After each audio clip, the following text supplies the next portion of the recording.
The way you interact with and lead your team is going to dictate how your team members feel about you. It's going to influence whether they're afraid of you or whether they respect you and they're inspired by you, which is in turn going to affect their behaviors in the office every single day. Let's take a deeper look at this.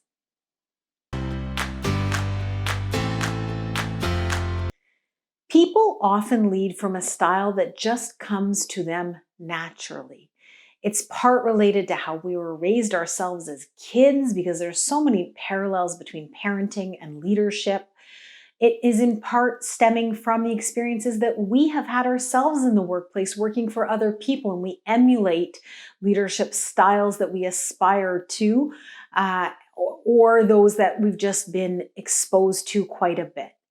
But the thing is that different leadership styles are going to have different outcomes. And we often look at this on a behavioral level, right? We look at whether people are doing what we want them to do, if they're performing well enough, if they're contributing to higher profits in the organization. What we're not doing is digging a little deeper down to see what is motivating those behaviors and whether or not that is sustainable long-term within the organization. So somebody who has an approach that is very strict and very, tells people what they want and there's no room for negotiation and here's your expectations, I need you to go ahead and implement. That type of leadership may well get some high performing results out of individuals. But often when you talk to people, when you get to understand the culture within the organization, it starts to come out that there's this underground fear that is just rampant within the organization.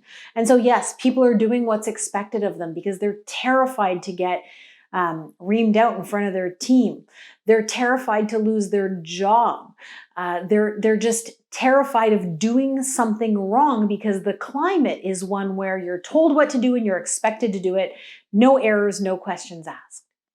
And then on the other side of things, we have a leadership style, and there's more than two, but just to simplify things here, we have a leadership style which some people see as weak or as passive, but that's something completely different. There is passive leadership, but there's another leadership style where people are more open to discussion. They're open to trying to understand other people's perspectives, but they can also make a decision and set limits as needed. So it's not that passive kind of leadership style where the leader kind of sits back and doesn't know what to do and doesn't lead the team and lets the team make the decisions, and that creates a whole load of other challenges.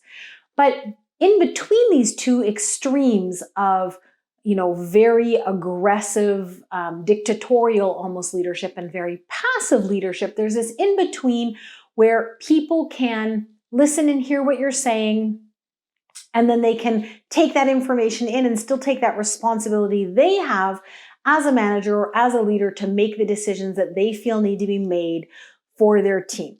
Like I said, this is sometimes seen as a weak leadership style by someone who has a more aggressive style.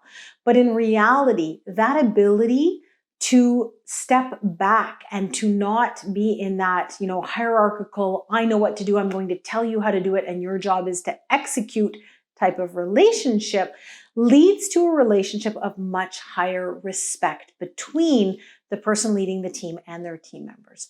And the reality is that short term, we may not see the same huge performance leaps that we see when somebody's working under conditions of fear.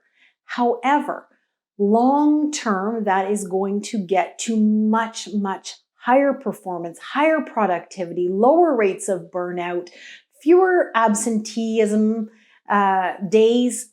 There's just a ton of benefits to people feeling heard and respected.